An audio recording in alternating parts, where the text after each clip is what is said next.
there's one part of my body that I take for granted, it's my heart. I'm used to knowing how fast it's beating, having ridden and trained with a heart rate monitor for many, many years, but I've looked at it as a way of measuring my training and not as a vital organ keeping me alive. 200 heart rate.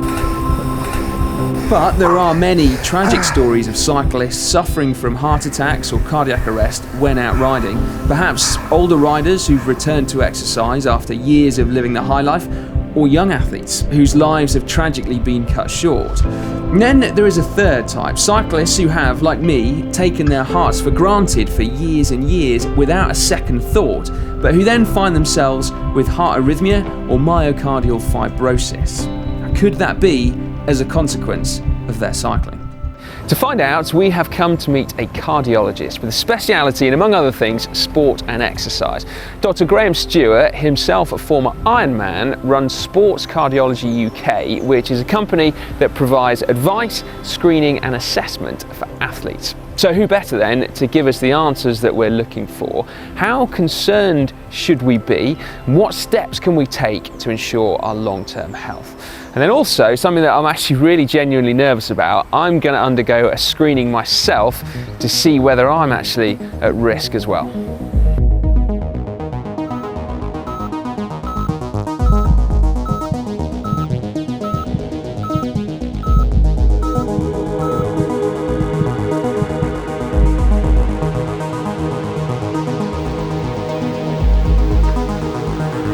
Before we start though, let's recap some basic biology. A human heart is a muscle. It's made up of 4 chambers, 2 upper ones called atria and 2 lower ones called ventricles. The right ventricle pumps deoxygenated blood into the lungs where it picks up oxygen, returning then to the left atrium, then pumped from the left ventricle to supply the rest of the body, brain, legs, etc., with that freshly oxygenated blood before returning to the right atrium. Now, each heartbeat is triggered by an electrical impulse from your sinoatrial node, and the rate at which it beats varies depending on input from your brain. Now, what about when things go wrong? Well, a heart attack is when the supply of blood to the heart is suddenly blocked, most commonly as a result of coronary heart disease, which is a buildup of cholesterol. A cardiac arrest is a sudden loss of heart function that usually occurs as a result of electrical disturbances to your heart rhythm, called arrhythmia. A heart attack can lead to cardiac arrest, but as we'll see, other factors can cause arrhythmia as well. Now, could extreme exercise increase the risk? If you have an underlying predisposition to heart problem, yes, it can. In general terms, extreme exercise is good for your health. But there's an element of common sense here. So if you're undertrained and you push yourself too hard, that's not going to do you any good. If you're doing long-term extreme endurance exercise, the evidence seems to be that for the professional athletes, actually you live longer.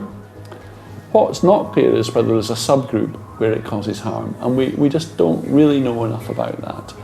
And we know above a certain level of exercise, just as no matter how fit you are, if you run down the spine of Wales over 5 days, you will ache. Yeah. And I think that the same is true with the heart, that above a certain level of exercise, you will put the whole physiology under strain.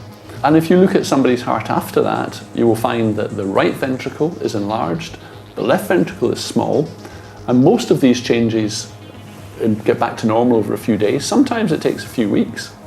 But if you do a biochemical test, a blood test, you'll find that the level of a substance in the bloodstream called troponin is elevated to the equivalent of an acute Yes, that's what I was worrying about.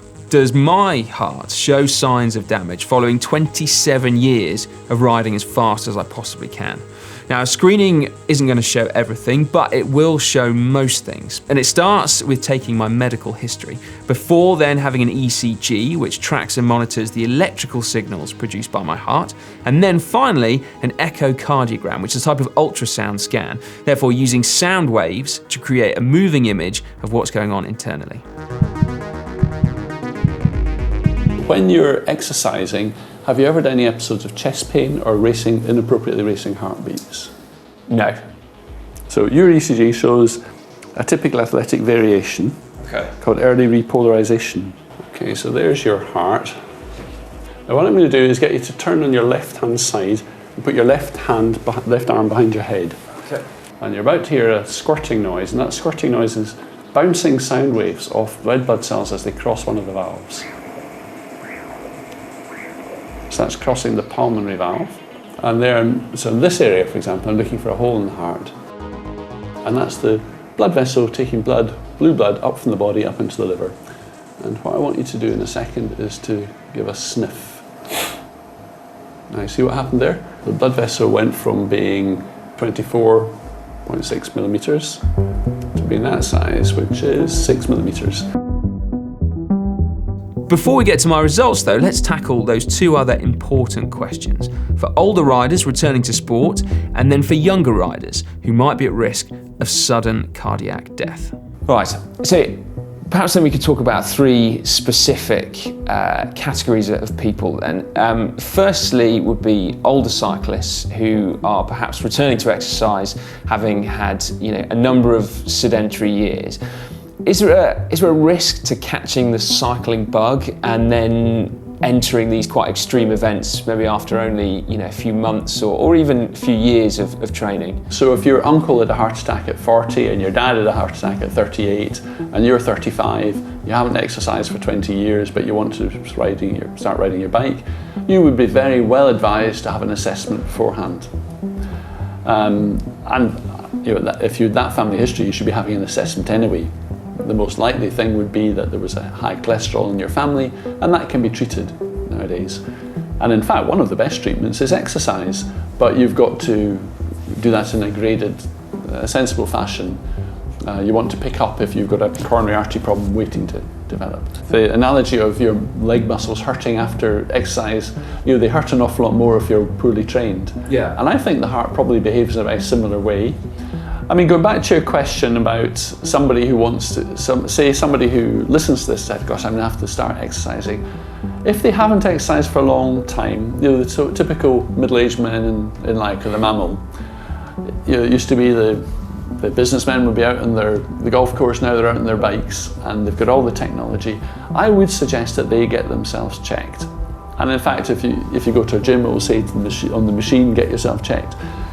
The reason for that is often they're very type A personalities, really wanting to be competitive, but their bodies need to be gradually built into it, and they don't actually know if they've got an underlying issue.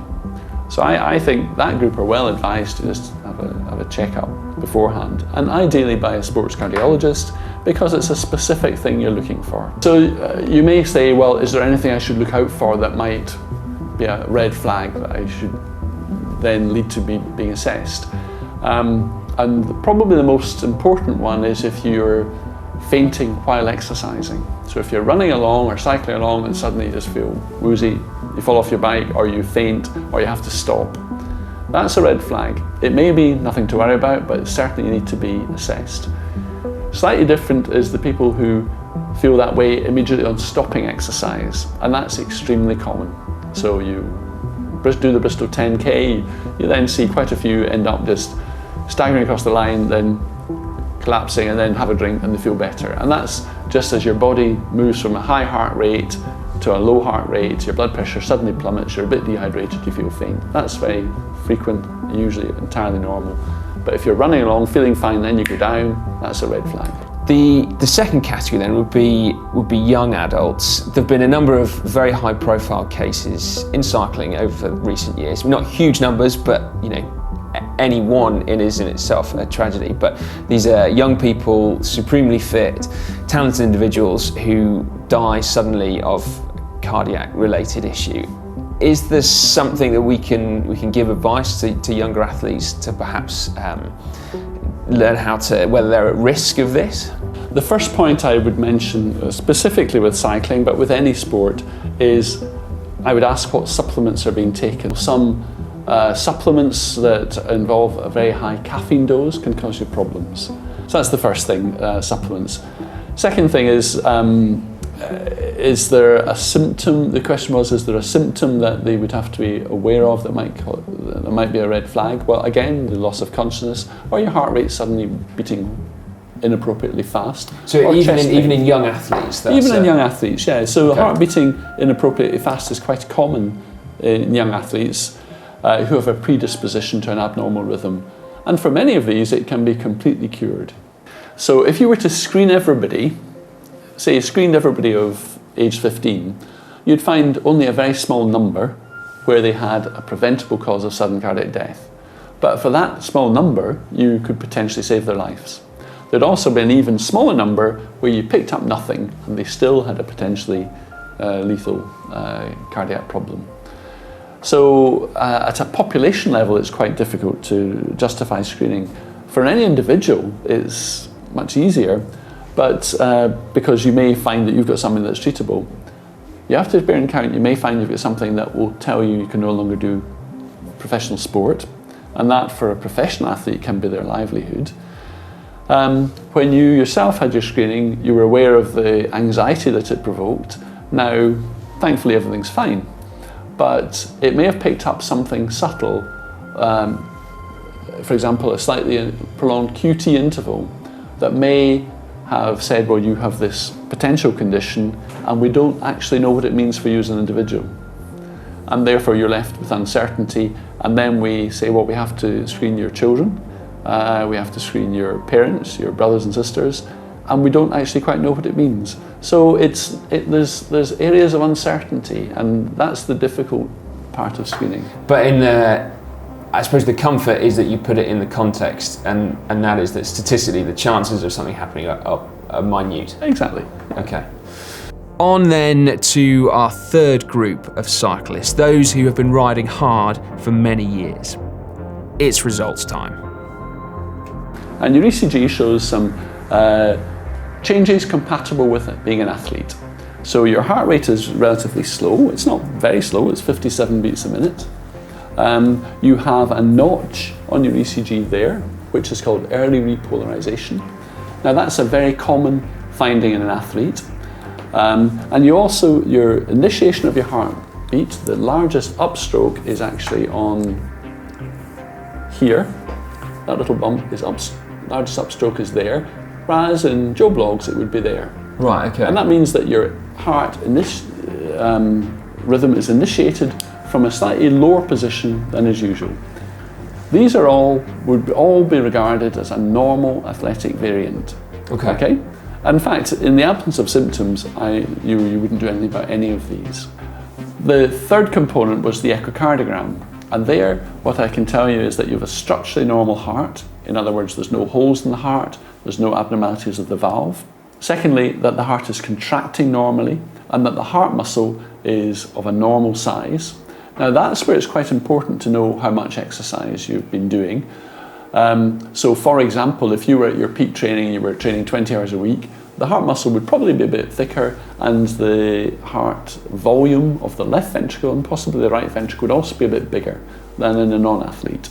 So if I saw a septum of your heart muscle, which yours was absolutely it was 9 millimeters, absolutely within the normal range for an athlete or a non-athlete. If it was 12 millimeters and you did no exercise whatsoever, I would be suspicious that either you'd high blood pressure or that there was an inappropriate thickening of the heart muscle. 12 millimeters I've put as a deliberately grey area. If it was 16 millimeters, that would be abnormal whether you were an athlete or not. I've read a number of articles with links to studies that suggest that there might be a long-term health risk from extreme exercise, anything from cardiac arrhythmias to myocardial fibrosis or coronary artery calcification. Now, I'm not sure what two of those three are, but it doesn't sound good. So what do you think on those three? Right, well, the first question, arrhythmias, the short answer is yes, there is. Okay. We mentioned how your heart rate is slow, and actually your heart rhythm is initiated from a slightly unusual place, not very commonly seen in athletes. And that's because of the effect of long-term exercise. Athletes tend to have slower heart rates. And we talked about how that's due to downregulation of the IKF channels and also increased vagal tone. Now, we know statistically that athletes who do a lot of exercise, particularly endurance athletes, have a higher risk of developing a condition called atrial fibrillation. Now, atrial fibrillation is a very common arrhythmia as you get older anyway, but if you've been a long-term athlete, endurance athlete, it's even higher. And specifically, it's bigger athletes as opposed to smaller athletes. So there's probably an atrial size aspect to this. We're not entirely sure of the reasons for this. There's also a genetic component, so if your parents have had atrial fibrillation, you're more likely to get it. So somebody in my situation, I've done long-term endurance sport, 2 parents who had atrial fibrillation, I will almost certainly get atrial fibrillation because I'm tall and I've done endurance sport. Probably higher risk than somebody who hasn't done all these things. But there's both the genetic plus there's the behaviour aspect to it. So that risk is probably, I don't know, 4 or 5 times higher than somebody who didn't do that endurance sport. But you have to put that in context that undoubtedly the overall benefit of exercise outweighs a lot of that. So by doing long-term exercise, you reduce your likelihood of certain cancers, bowel cancer, breast cancer if you're a lady, prostate cancer. You reduce your likelihood of cardiac disease, degenerative cardiac disease like ischemic heart disease. You reduce your likelihood of developing diabetes, maturity onset diabetes. You improve your lipid profile, you strengthen your bones. Lots and lots of benefits. So you have a slightly increased chance of an arrhythmia disorder, atrial fibrillation, but greatly reduced chance of all these other things. And you live longer. That's increasingly clear. So atrial fibrillation, it's an arrhythmia that is now eminently treatable in an otherwise healthy person. If you have an area where the heart muscle is not adequately perfused with blood, then you can get a scar. A scar is fibrosis. Okay. And we know that sometimes athletes who've done long-term endurance athletic activity will have an increased amount of scar on the heart. And part of that, I suspect, may have been due to exercising when they've had a virus. And so you know the advice that if you're achy, your muscles are aching, you should not be doing exercise. And I think that's good advice, so-called myocarditis, because then you're exercising a muscle that may be inflamed anyway. Right. It's possible that myocarditis, while exercising, might lead to permanent scar, or it can lead to scar anyway. What's not clear is whether extreme endurance exercise can lead to scar. One of the ways we look at the coronary arteries is look for calcium scores, which are these blood vessels can get encased in calcium, they become thickened. And the plaques which narrow the calcium-filled arteries tend to be more stable than the fatty plaques that you get from, say, having a high cholesterol. So we know that if you look at a number of athletes, there seems to be an increased incidence of coronary artery calcification, particularly the endurance athletes, but they don't seem to have an increased risk of heart attacks. Our hospitals are not full of ex-athletes having heart attacks. They're full of smokers having heart attacks and people who are obese and people who are not looked after themselves.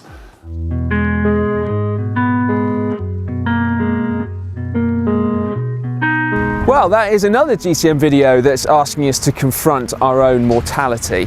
Definitely a positive take-home message though, and that is that exercise is overwhelmingly beneficial to our health.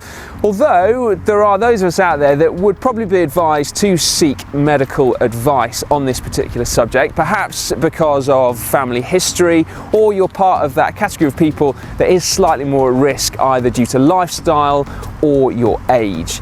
If you would like to see another video on a health-related subject, this time on stress and mental health and how cycling can help it, then you can click on screen now. I'm going to go put a coat on.